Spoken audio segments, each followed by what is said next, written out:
السلام علیکم تمام سامعین کرام کو سلسلہ حدیث میں خوش آمدید۔ آج ہم صحیح بخاری کی 4 اہم احادیث مبارکہ کا مطالعہ کریں گے، اور ان احادیث مبارکہ کے ذریعے ہم جانیں گے کہ اگر ہمارے پاس یا ہمارے ارد گرد کوئی کتا موجود ہے تو اسلام ان کے بارے میں ہمیں کیا احکام دیتا ہے، جیسے کتے کے لعاب یعنی اس کے تھوک، اس کے برتن، اس پر رحم کرنے، مسجد میں اس کے آنے اور شکار کے لیے اس کے استعمال کے بارے میں شریعت ہماری کیا رہنمائی کرتی ہے۔ تو چلیے آئیے چلتے ہیں احادیث مبارکہ کی طرف۔ احادیث کے اختتام پر مختصراً ان کی وضاحت اور ان سے حاصل ہونے والے اسباق کا جائزہ لیں گے۔ صحیح بخاری حدیث نمبر 172۔ حضرت ابو ہریرہ رضی اللہ تعالیٰ عنہ سے روایت ہے، انہوں نے کہا رسول اللہ صلی اللہ علیہ وآلہ وسلم نے فرمایا، جب کتا تم میں سے کسی کے برتن میں سے پی لے تو چاہیے کہ اس کو 7 مرتبہ دھوئے۔ حضرت ابو ہریرہ رضی اللہ تعالیٰ عنہ سے روایت ہے کہ رسول اللہ صلی اللہ علیہ وآلہ وسلم نے فرمایا، جب کتا تم میں سے کسی کے برتن میں سے پی لے تو اسے 7 مرتبہ دھوئے۔ اس حدیث میں اسلام نے طہارت اور پاکیزگی کی اہمیت کو واضح کیا ہے۔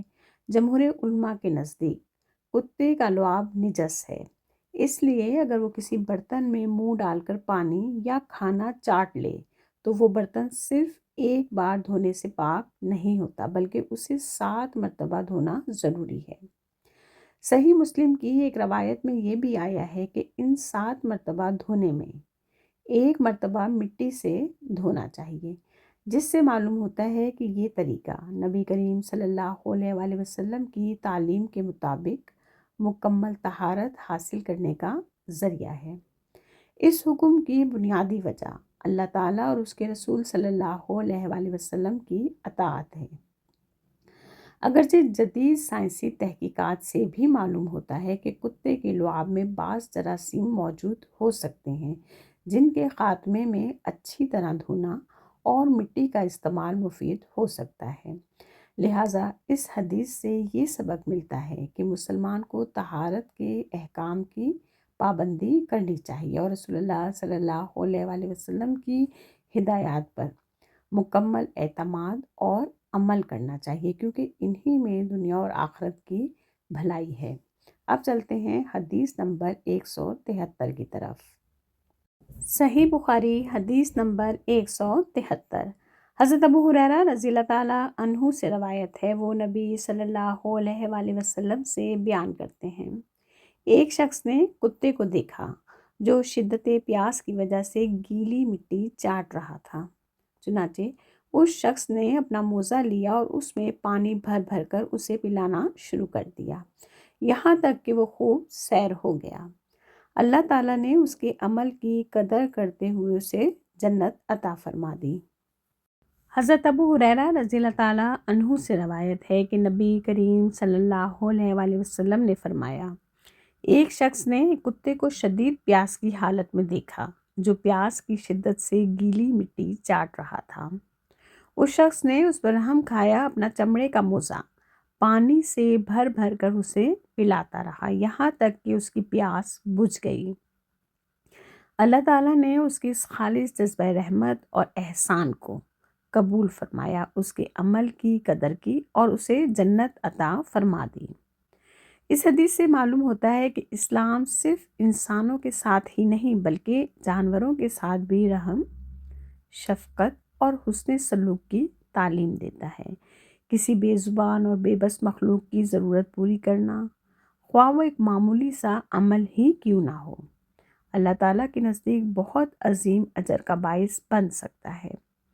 اس حدیث سے یہ بھی سبق ملتا ہے کہ اخلاص کے ساتھ کیا گیا نیکی کا کوئی عمل ضائع نہیں ہوتا، بلکہ اللہ تعالیٰ اپنی رحمت سے اسے قبول فرما کر بندے کی مغفرت اور جنت کا سبب بنا دیتا ہے۔ لہٰذا ہر مسلمان کو چاہیے کہ وہ تمام مخلوقات کے ساتھ رحم، ہمدردی اور حسن سلوک کا معاملہ کرے، کیونکہ اللہ تعالیٰ رحم کرنے والوں پر اپنی خاص رحمت نازل فرماتا ہے۔ صحیح بخاری حدیث نمبر 174۔ حضرت عبداللہ بن عمر رضی اللہ تعالیٰ عنہ سے روایت ہے، انہوں نے فرمایا رسول اللہ صلی اللہ علیہ وآلہ وسلم کے زمانے میں کتے مسجد میں پیشاب کرتے اور آتے جاتے تھے، اور صحابہ کرام رضی اللہ تعالیٰ عنہم وہاں کسی جگہ پر پانی نہیں چھڑکتے تھے۔ حضرت عبداللہ بن عمر رضی اللہ تعالیٰ عنہ کی روایت کردہ اس حدیث مبارکہ سے معلوم ہوتا ہے کہ رسول اللہ صلی اللہ علیہ وآلہ وسلم کے زمانے میں کتے مسجد میں آیا جایا کرتے تھے، کیونکہ اس دور میں مسجد نبوی کی عمارت آج کی طرح مکمل طور پر بند نہیں تھی، بلکہ کھلی ہوئی تھی، جس کی وجہ سے کتے اندر آ جاتے تھے اور پیشاب بھی کر دیا کرتے تھے۔ دیکھا جائے تو کتے کا پیشاب یا دیگر نجاست کسی جگہ لگ جائے تو شریعت کے مطابق اسے پاک کرنا ضروری ہے، لیکن چونکہ اس وقت مسجد کی جگہ کچی مٹی کی تھی تو وہاں صحابہ کرام رضی اللہ تعالیٰ عنہم نے پانی بہا کر یا چھڑک کر جگہ کو پاک نہیں کیا، بلکہ اسے اسی طرح چھوڑ دیا۔ سورج کی تپش اور کچی مٹی میں پیشاب کے جذب ہو کر خشک ہونے کے باعث نجاست کا اثر و نشان ختم ہو گیا اور وہ جگہ پاک شمار کی گئی۔ سائنسی اعتبار سے بھی سورج کی بالخصوص الٹرا وائٹ شعاعیں بہت سے جراثیم کو ختم کرنے میں مدد دیتی ہیں، جبکہ مٹی میں موجود بعض مفید خوردنامے نامیاتی مادوں کو تحلیل کرنے میں کردار ادا کرتے ہیں۔ اس طرح دیکھا جائے تو دین اسلام طہارت و صفائی کی تعلیمات کے ذریعے انسانی زندگیوں کو بے شمار بیماریوں اور جراثیم سے پیدا ہونے والے امراض سے محفوظ رکھنے کا ایک جامع نظام پیش کرتا ہے، جو جسمانی صحت کے ساتھ ساتھ روحانی پاکیزگی کا بھی ضامن ہے۔ اب چلتے ہیں حدیث نمبر 175 کی طرف۔ صحیح بخاری حدیث نمبر 175۔ حضرت عدی بن حاتم رضی اللہ تعالیٰ عنہ سے روایت ہے، انہوں نے کہا میں نے نبی اکرم صلی اللہ علیہ وآلہ وسلم سے کتے کے شکار کے متعلق دریافت کیا تو آپ نے فرمایا جب تو اپنے سدھائے ہوئے کتے کو چھوڑے اور وہ شکار کرے تو اسے کھا لے، اگر وہ کتا خود اس سے کچھ کھا لے تو اسے مت کھا، کیونکہ اب اس نے شکار اپنے لیے کیا ہے۔ میں نے پھر عرض کیا بعض دفعہ میں اپنے کتے کو شکار کے لیے چھوڑتا ہوں، پھر اس کے ساتھ کسی دوسرے کتے کو بھی پاتا ہوں۔ آپ نے فرمایا ایسے شکار کو مت کھا، کیونکہ تو نے اپنے کتے پر بسم اللہ پڑھی تھی، دوسرے کتے پر نہیں پڑھی۔ یہ حدیث مبارکہ حضرت عدی بن حاتم رضی اللہ تعالیٰ عنہ نے روایت کی ہے کہ ایک مرتبہ انہوں نے نبی کریم صلی اللہ علیہ وآلہ وسلم سے شکاری کتے کے ذریعے کیے گئے شکار کے بارے میں دریافت کیا تو آپ صلی اللہ علیہ وآلہ وسلم نے فرمایا کہ جب کوئی مسلمان اپنے سدھائے ہوئے یعنی تربیت یافتہ کتے کو اللہ کا نام لے کر شکار کے لیے چھوڑے اور وہ شکار کو پکڑ لے تو اس شکار کا کھانا جائز ہے، کیونکہ وہ کتا اپنے مالک کی طرف سے شکار کر رہا ہوتا ہے۔ البتہ اگر کتا شکار میں سے خود کھانے لگے تو اس شکار کو نہ کھایا جائے، کیونکہ اس سے معلوم ہوتا ہے کہ اس نے شکار اپنے لیے کیا ہے، نہ کہ اپنے مالک کے لیے۔ اسی طرح اگر شکار کے وقت اپنے کتے کے ساتھ کوئی دوسرا غیر معلوم کتا بھی شریک ہو جائے تو اس شکار کو کھانا جائز نہیں، کیونکہ یہ یقین نہیں رہتا کہ شکار کس کتے نے مارا ہے اور دوسرے کتے پر اللہ کا نام نہیں لیا گیا تھا۔ نیز اس چیز کا خیال بھی رکھا جائے کہ جس جگہ کتے کی تھوک یا دانت لگے ہیں اس جگہ کو پاک یا ریموو کر دیا جائے۔ اس حدیث کے مطالعے سے ہمیں معلوم ہوتا ہے کہ شکار کے حلال ہونے کے لیے تربیت یافتہ شکاری جانور کا استعمال، شکار بھیجتے وقت اللہ تعالیٰ کا نام لینا اور اس بات کا یقین ہونا ضروری ہے کہ شکار اسی کتے نے کیا ہے جسے بسم اللہ پڑھ کر چھوڑا گیا تھا۔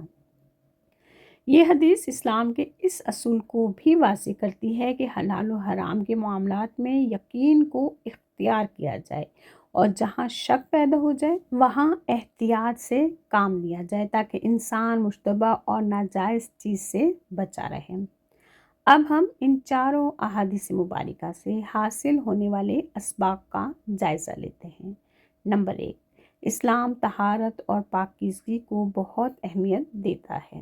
نمبر 2، رسول اللہ صلی اللہ علیہ وآلہ وسلم کے احکام پر مکمل اطاعت کے ساتھ عمل کرنا ہر مسلمان پر لازم ہے۔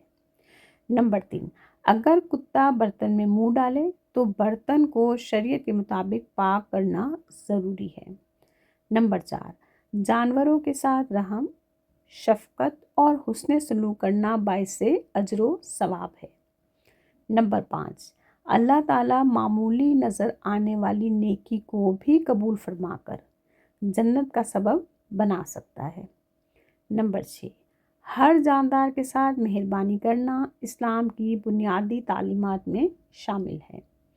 نمبر 7، صرف شک اور وہم کی بنیاد پر کسی چیز کو ناپاک قرار نہیں دیا جا سکتا۔ نمبر 8، اسلام آسانی اور اعتدال کا دین ہے اور بلا وجہ سختی سے منع کرتا ہے۔ نمبر 9، حلال و حرام کے معاملات میں احتیاط اور یقین کو اختیار کرنا چاہیے۔ نمبر 10، شکار کے لیے صرف تربیت یافتہ یعنی سدھائے ہوئے کتے کا استعمال جائز ہے۔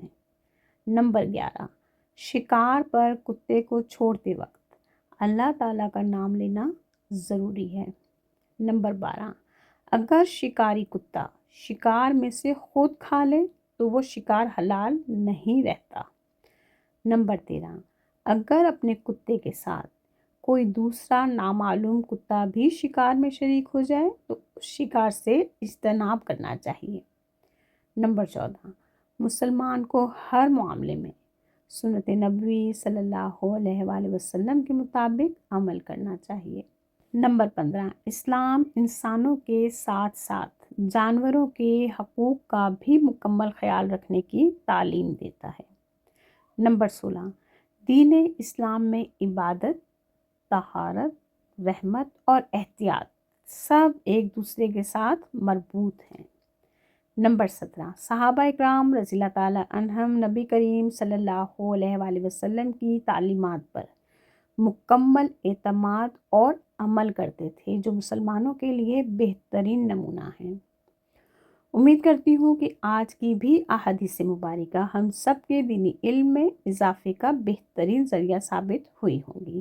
بس اللہ سبحانہ تعالیٰ سے یہی دعا ہے کہ اللہ پاک ہم سب کو دین اسلام سمجھنے کی اور اس پر عمل کرنے کی توفیق عطا فرمائے، آمین۔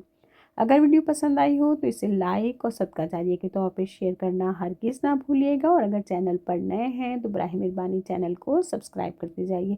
اس کے ساتھ ہی اجازت دیجیے، انشاءاللہ پھر ملتے ہیں۔ اللہ حافظ۔